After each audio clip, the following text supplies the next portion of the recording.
Boa tarde, estamos de volta com o Senado agora. Você estava assistindo à reunião da Comissão de Constituição e Justiça. Os debates e votações do colegiado continuam sendo exibidos ao vivo em nossa página na internet. Agora você passa a acompanhar as principais notícias desta quarta-feira.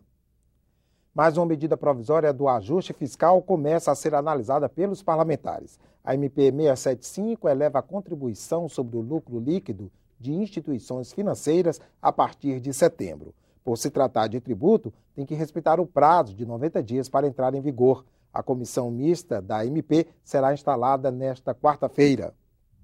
Instituições como bancos, seguradoras, administradoras de cartões de crédito ou associações de poupança e empréstimo repassam 15% dos lucros para a União. É a CSLL, Contribuição Social sobre o Lucro Líquido. O dinheiro tem que ser aplicado pelo governo em saúde, previdência e assistência social. Em 2014, de acordo com a Receita Federal, a arrecadação da CSLL rendeu aos cofres públicos mais de 10 bilhões de reais.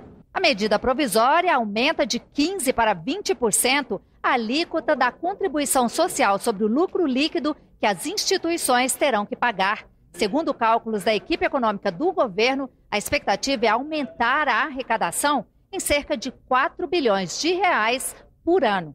Medida provisória do bem, do ponto de vista da sociedade brasileira, que queria que esse sistema, que cobra tão caro das pessoas, que judia tanto com os mais pobres, com os que têm mais dificuldade nesse país, pudesse ser ali também dar a sua contribuição na questão do ajuste fiscal.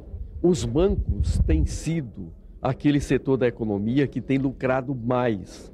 E é preciso que, nesse momento de sacrifício, eles também dêem a sua cota. Mas, para especialistas, o aumento da taxação será transferido para os clientes. O banco vai pegar isso aí e transferir para os seus correntistas, para aquelas pessoas que recorrem a empréstimos e que vai pagar uma taxa de juros mais elevada para suprir essa despesa, porque o lucro dele, ele sempre tem que ter como preservado. Essas instituições, para preservar o lucro que elas mantêm hoje, é que eles acabem repassando via tarifas, aumento de tarifas, ou então provavelmente vão cobrar um pouco mais, vão aumentar taxas de juros que eles cobram dos tomadores de empréstimo. Para a Confederação Nacional das Instituições Financeiras, o aumento de contribuições não pode ser feito por medida provisória, só por projeto de lei. Uma ação já questiona na Justiça a constitucionalidade do ajuste feito na CSLL em 2008, quando a alíquota passou de 9% para 15%. E o vice-presidente da entidade admite que o aumento da contribuição deve significar juros mais altos para os clientes.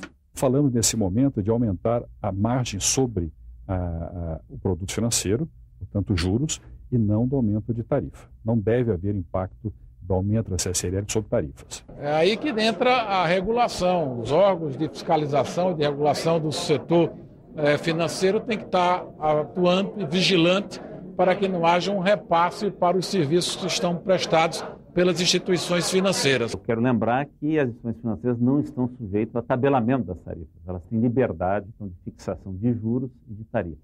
O mercado vai estabelecer as suas taxas. Como pouca gente está indo ao mercado captar, os próprios bancos resolveram também segurar as suas tarifas, as suas taxas de juros, exatamente no intuito de incentivar aqueles que eventualmente têm interesse em fazer operações de financiamento. A presidente Dilma Rousseff sancionou a medida provisória que aumenta em 50 bilhões de reais o limite de incentivos financeiros repassados pela União para o Banco Nacional de Desenvolvimento Econômico e Social. Com o novo teto, 452 bilhões de reais poderão ser concedidos pelo BNDES por meio de taxas de juros mais baixas para operações de financiamento contratadas entre novembro de 2009 e 31 de dezembro deste ano. A Comissão de Constituição e Justiça aprovou a indicação do Procurador da Justiça Militar, Antônio Pereira Duarte, para o Conselho Nacional do Ministério Público. A indicação segue para o plenário em regime de urgência. Antônio Pereira Duarte já é membro do Conselho Nacional do Ministério Público, que é o responsável pela fiscalização administrativa, orçamentária e disciplinar do setor do Estado que abriga promotores e procuradores.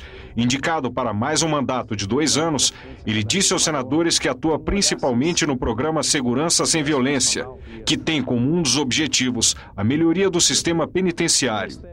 Respondendo a uma pergunta do senador Aloysio Nunes, o procurador defendeu algumas medidas para reduzir o excesso de presos provisórios, que contribui para a superlotação dos presídios. Assistência jurídica aos réus presos provisórios ou definitivos, mais a agilização dos processos penais com réus presos provisórios ou definitivos, mecanismo de reintegração social, aprimoramento da gestão pública do sistema prisional com treinamento dos agentes penitenciários, construção e melhoria das condições carcerárias, incentivos fiscais ou compensações aos entes federados onde está localizado o estabelecimento penal, implementação de medidas alternativas à prisão, à privação de liberdade, alterações legislativas, algumas propostas, concitando Vossas Excelências a pensarem sobre vários aspectos, e a criação da Estratégia Nacional do Sistema Humanizado de Execução Penal. Antônio Pereira Duarte questionou a proposta de redução da maioridade penal. Segundo a Secretaria Nacional de Segurança Pública, os crimes que envolvam menores entre 16 e 18 anos, na verdade, os crimes violentos atingem a cifra de 0,9% de toda a criminalidade ocorrida no país. Sendo que se Vossas Excelências analisarem o número sobre o prisma de crimes de homicídio, essa cifra reduz para 0,5%. Então, será que reduzir pura e simplesmente atenderá aos reclamos da nossa sociedade, trará a paz tão ansiada? A Comissão de Direitos Humanos aprovou o projeto que aumenta as penas para a corrupção de menores. De acordo com o texto, a pena mínima para quem induz crianças e adolescentes a cometer crimes passa de 1 para 5 anos e a pena máxima de 4 para 15 anos. Os senadores também aprovaram uma proposta que prevê medidas de proteção para vítimas de crimes e testemunhas, quando houver risco para essas pessoas. Os 2 projetos vão ser analisados agora pela Comissão de Constituição e Justiça.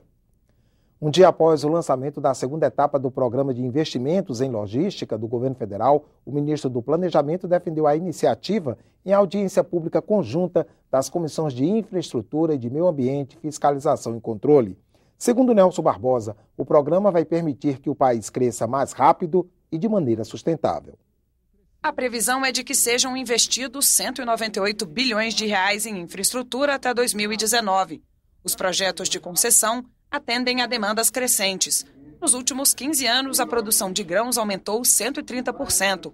O número de passageiros em voos, 154%. A frota de veículos, 184%.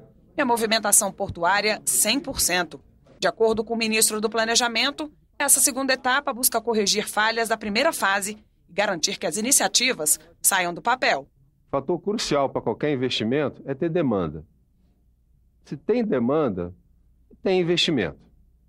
Você tem que fazer que o projeto seja um projeto atrativo para o setor privado e, ao mesmo tempo, a preço que o consumidor possa pagar. O nosso desafio enquanto governo é transformar essa demanda em projetos viáveis de investimento a serem executados principalmente pelo setor privado. Concessões é a melhor maneira que nós temos para ampliar a infraestrutura brasileira. O governo acerta quando propõe essa série de pacotes de concessões na área de infraestrutura. Um dos principais desafios é a ferrovia bioceânica que liga o Brasil ao Pacífico. Os estudos do projeto devem ser concluídos em 2016 e só então será definido o modelo de concessão. Além de importância econômica, tem uma importância estratégica, por isso que foi objeto de acordo de 3 governos, que é para criar uma rota alternativa de escoamento da produção agrícola do Brasil pelo Pacífico sem passar pelo Canal do Panamá.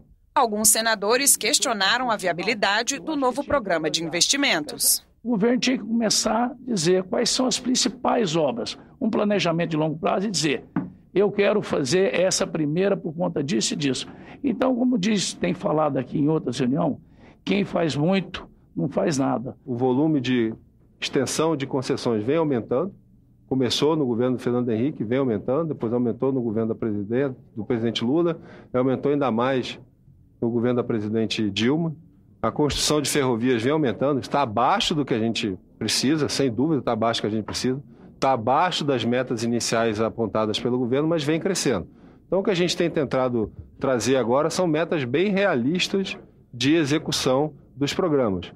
O debate com o ministro sobre as manobras que o governo fez para melhorar artificialmente as contas públicas, previsto em um dos requerimentos que motivou a audiência, vai ser remarcado.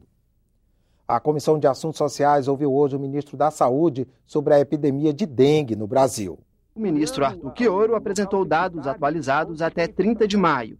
Este ano já passa de 1 milhão o número de casos de dengue no país, com 378 mortes. Pelo critério da Organização Mundial de Saúde, com mais de 300 casos por 100 mil habitantes, trata-se de uma epidemia. Este é o caso da região Centro-Oeste, com 787 casos por 100 mil, e da Sudeste, onde a incidência é de 775. A epidemia atinge 9 estados: Acre, Goiás, Mato Grosso do Sul, Minas Gerais, Paraná, Pernambuco, Rio Grande do Norte, São Paulo e Tocantins. Em comparação com a epidemia de 2013, houve queda de 22% no número de doentes no país. Já em relação ao ano passado, os casos de dengue aumentaram 148%. Se o Brasil tem uma incidência que ultrapassa 300, nós estamos vendo uma epidemia ainda que esteja localizado, concentrado em 2 regiões. O ministro explicou que 4 laboratórios farmacêuticos atualmente trabalham no desenvolvimento de uma vacina contra a dengue. Um deles, Sanofi Pasteur, já solicitou o registro da vacina à Agência Nacional de Vigilância Sanitária. Mas isso não significa que o problema da dengue esteja perto de uma solução. Algumas notícias que têm sido colocadas que nós teríamos possibilidade de ter a vacina já para o verão que vem são absolutamente infundadas. Se tudo der certo, é muito mais seguro, se tudo der certo, que nós tenhamos a vacina para 2018. Mas criar na população brasileira a expectativa de que nós vamos ter a vacinação disponível para 2016 não é correto. Eu gostaria muito de uma vacina brasileira, né? Que eu acho que é muito importante para nós. E nós temos 2 institutos reconhecidos que estão desenvolvendo a vacina. Enquanto nós não tivermos uma vacina realmente eficiente, nós temos que apostar na prevenção. Na hora de fazer a prevenção, esses municípios não têm recursos. Nós encontramos e fomos para cima, porque nós acabamos tendo acesso a esses dados, de sobra de recursos para essa ação contra a dengue nos fundos estaduais e fundos municipais de alguns estados e alguns municípios. O Senado agora volta a qualquer momento com outras notícias. Acompanhe em seguida a sessão plenária desta quarta-feira. Boa tarde.